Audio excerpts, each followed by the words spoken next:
Olá, eu sou a professora Adriana e estamos na disciplina de Fonética e Fonologia da Língua Portuguesa. Módulo 1, Fonética Articulatória e Aparelho Fonador. Unidade 2, Descrição dos sons vocálicos. O objetivo geral desta disciplina é conhecer os conceitos essenciais da fonética e da fonologia, compreendendo a sua significância intrínseca no contexto do ensino de línguas, com ênfase, evidentemente, no ensino do nosso português brasileiro. O objetivo específico deste módulo é compreender a estrutura e o funcionamento do aparelho fonador, bem como a sua relação com a classificação dos sons da fala. Então, na aula anterior, falamos sobre os sons consonantais e nesta aula vamos falar sobre os sons vocálicos. Então, vamos lá? Bem, na produção de um segmento vocálico, a passagem da corrente de ar ela não é interrompida na linha central e, portanto, não há obstrução ou fricção no trato vocal. Essa descrição é fundamental para a gente distinguir vogais de consoantes. Então, nas consoantes, eu tenho algum tipo de obstrução, seja ela na cavidade oral, nasal, alveolar ou mais ao fundo, né, glotal. Já as vogais, elas não têm essa obstrução, ou seja, a corrente de ar, ela se desloca livremente. O que nós vamos ter é a abertura dessa passagem de ar, como nós veremos mais adiante. Então, os segmentos vocálicos, eles são descritos com base nos seguintes aspectos: posição da língua em termos de altura, posição da língua em termos de anterior ou posterior, e a questão do arredondamento dos lábios, em arredondado ou não arredondado. Para fazermos a descrição do português brasileiro, nós recorremos à tabela fonética internacional, que já está disponibilizada na aula anterior. Tá? Então, aqui eu trouxe para vocês apenas a visualização das vogais, ou seja, todas as vogais que ocorrem nas línguas do mundo estão dentro da tabela fonética internacional. E nós veremos, então, nesta aula, quais são os segmentos que são utilizados para a descrição do português falado aqui no Brasil. Então, como podemos ver na tabela fonética aqui apresentada, nós temos, então, os parâmetros anterior, central e posterior, e aqui na parte esquerda nós temos a vogal pode ser fechada, meia aberta ou aberta. Temos outro tipo de classificação também. Podemos chamar de vogais alta, média baixa ou baixa. Então, aqui nós temos uma classificação das vogais quanto ao arredondamento dos lábios, ou seja, o segmento que eu tenho à esquerda é arredondado e o à direita não arredondado. Então, em português, nós temos, por exemplo, as vogais anteriores altas, arredondada, no caso do U, e a não arredondada, no caso I.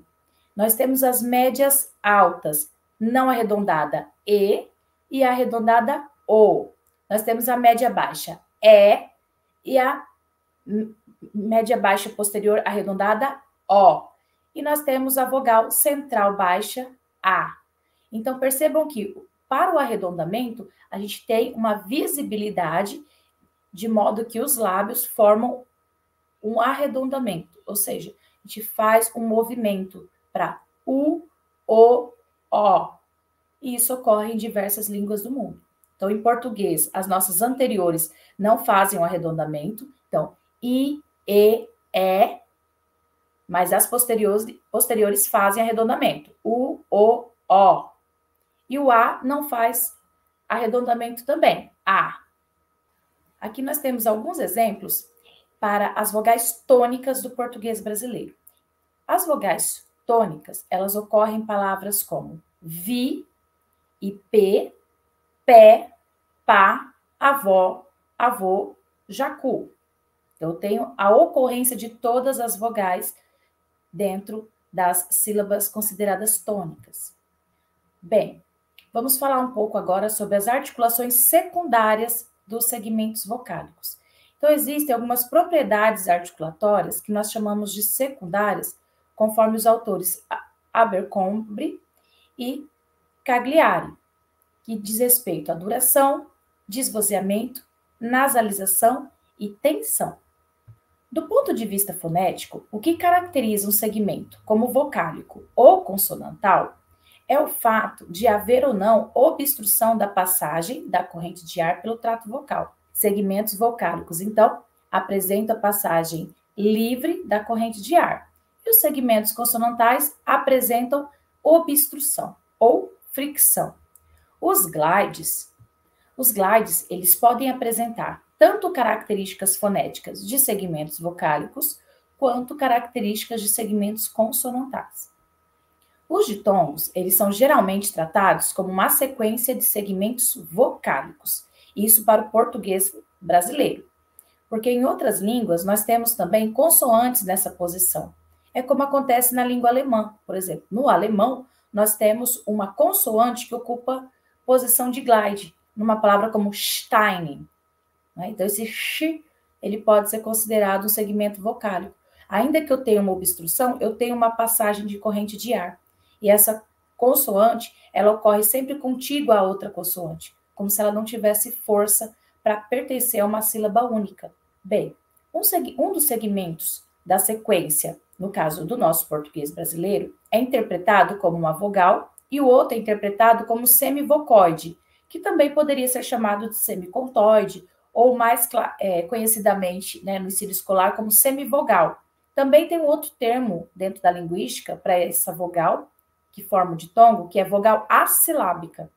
E também temos o outro termo que é glide, que é um termo mais popularmente aceito dentro dos nossos artigos científicos e dos trabalhos que fazem referência aos ditongos. Então, dentro da linguística, costumamos tratar como glides essa ocorrência dos ditongos.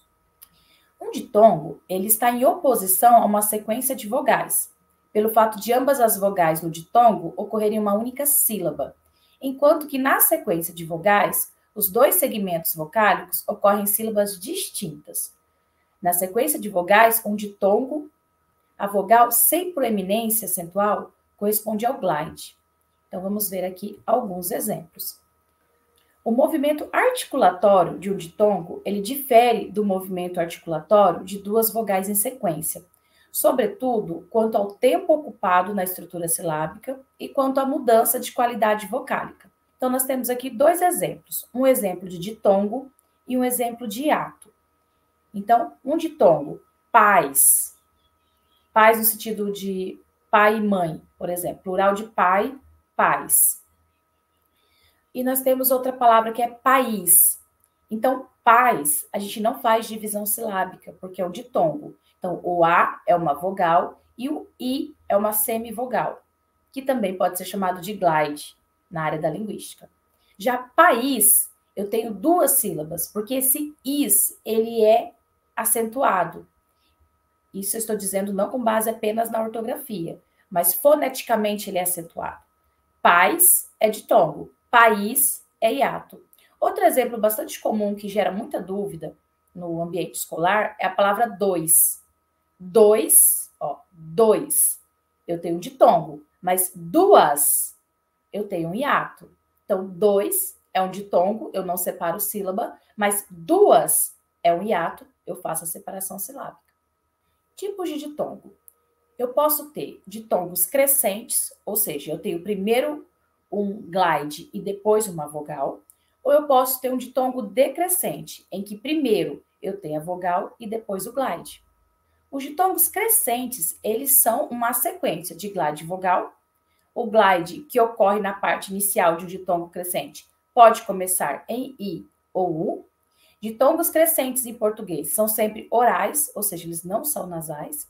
E nós temos aqui alguns exemplos para ilustrar essa ocorrência de primeiro o glide e depois a vogal na mesma sílaba. Então, nós temos séria, área, série, cárie, sério, aéreo, estacionamento, o cio, árdua, mágoa, tênue, côngrue, árduo e vácuo. Os ditongos decrescentes, eles consistem de uma sequência de primeiro a vogal e depois o glide. O glide que ocorre na parte final do ditongo pode se iniciar em I ou U. Ditongos decrescentes em português podem ser orais, como sei, ou nasais, como em sem. E aqui nós temos aqui alguns exemplos para demonstrar a ocorrência dos ditongos decrescentes do português brasileiro. Pai, gaita, boi, afoito, seita, lei, mói, corrói, réis, papéis, fui, cuida, mal, saudade, judeu, eu, rio, fugiu, réu, mãe, cãibra, põe, lições, muito, ruim, bem, item, não e órfão. Vamos então fazer um exercício aqui na aula? Então vamos identificar os ditongos. Eu posso usar a letra D para indicar decrescente e a letra C para indicar crescente. Lembrando que decrescente eu vou ter primeiro a vogal e depois o glide, como na palavra lei. Então vamos lá. Decrescente, eu tenho a palavra lei, no item 1. Depois eu vou ter a ocorrência do glide em qual palavra?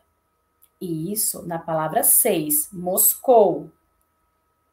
Na palavra 8, amei. Na palavra 9, papéis. Na palavra 10, judeu. Na palavra 11, saudade.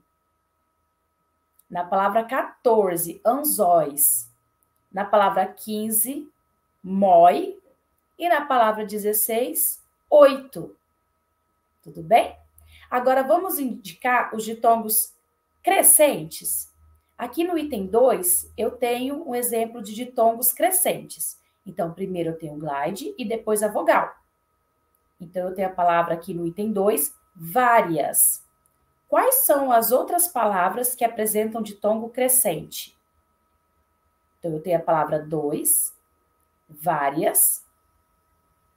Depois eu tenho a palavra 3, árdua. Depois eu tenho a palavra 4, tênue. Depois eu tenho a palavra 5, ódio. Depois eu tenho a palavra nacionalista. Depois eu tenho a palavra quieto. Depois eu tenho a palavra 13, criativo. E qual outra palavra? Mais nenhuma. Encerramos. Caso você tenha disponibilidade, eu peço que você pause esse ponto do vídeo e tente fazer sozinho esse exercício. Bom, vamos falar agora sobre as vogais orais em português, que podem ser tônicas, pré-tônicas ou pós-tônicas. Lembrando que as vogais tônicas sempre carregam o acento primário, independente deste acento estar grafado ortograficamente ou não.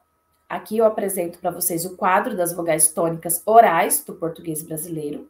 Então, nós temos a vogal A, que é uma vogal central baixa, e as vogais anteriores não arredondadas, que é a alta, média baixa.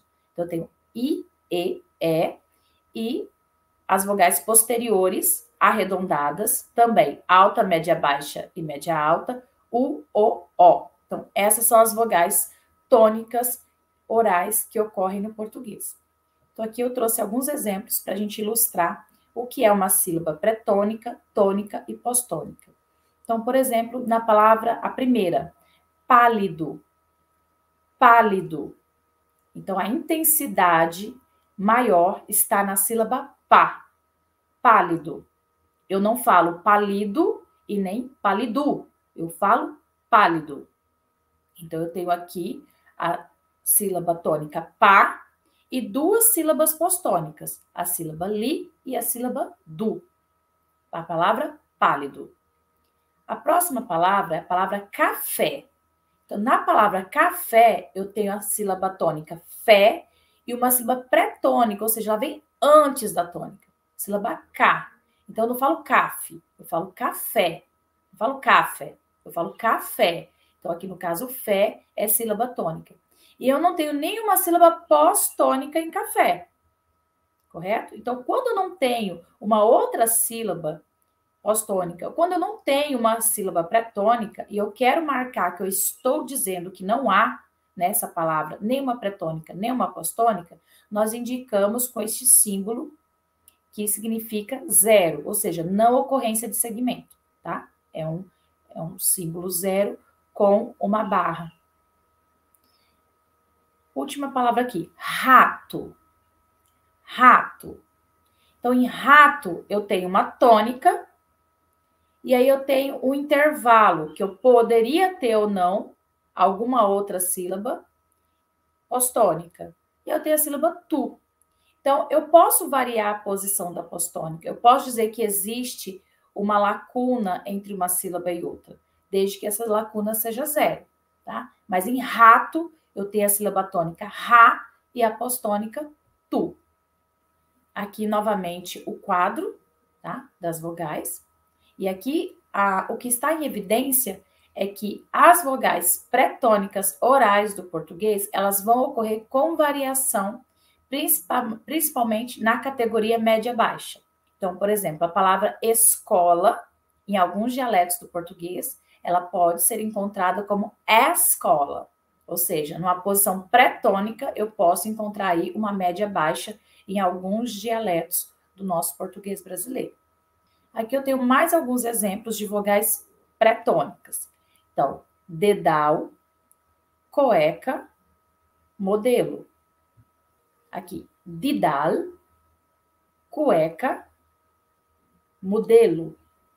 Em alguns dialetos do português, ocorre e o pretônicos, ou seja, antes da sílaba tônica, em palavras como dedal, modelo, enquanto que em outros dialetos ocorre e o pretônicos nas mesmas palavras, como didal e modelo. Há ainda a possibilidade de ocorrer e o nestas mesmas palavras, como em dedal e modelo. Com relação às vogais postônicas, bem, em posição postônica final, o segmento vocálico oral corresponde morfologicamente ao sufixo de gênero em substantivos e adjetivos, e à vogal temática em verbos. O sufixo de gênero e a vogal temática são ortograficamente representados por i, e, a, o.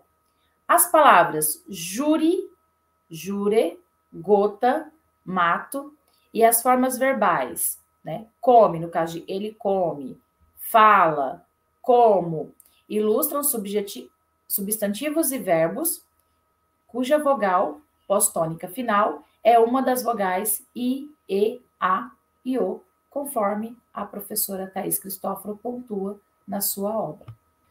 As vogais postônicas mediais, elas ocorrem sempre entre a vogal tônica e a vogal átona final em palavras proparoxítonas. Na palavra ótimo, a vogal I ocupa a posição de vogal postônica medial. Há grande variação de pronúncia de vogais postônicas mediais no português brasileiro. Então, vamos ver algumas aqui. Então, nós temos aqui o estilo formal, o dialeto 1, que irá considerar as vogais I, E, A, O e U na posição postônica, e no dialeto 2, que irá considerar as vogais I, E, A, O, U também para as vogais postônicas. Então, no dialeto 1, eu tenho tráfico. No dialeto 2, eu também tenho tráfico. Então, não sofreu ali uma variação.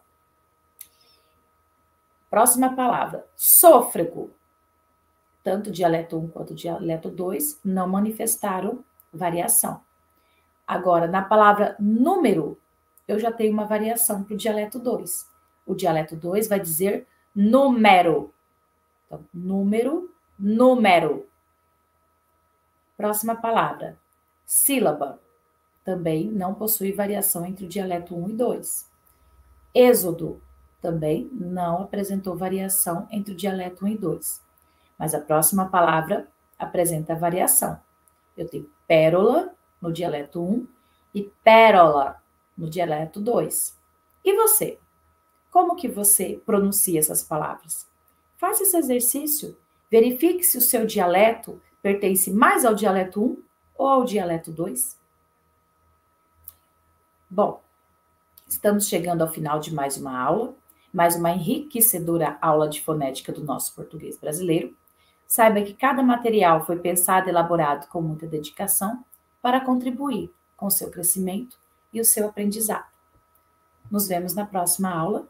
Valorize cada momento de estudo, pois ele é um passo importante a mais em sua jornada acadêmica. Obrigada.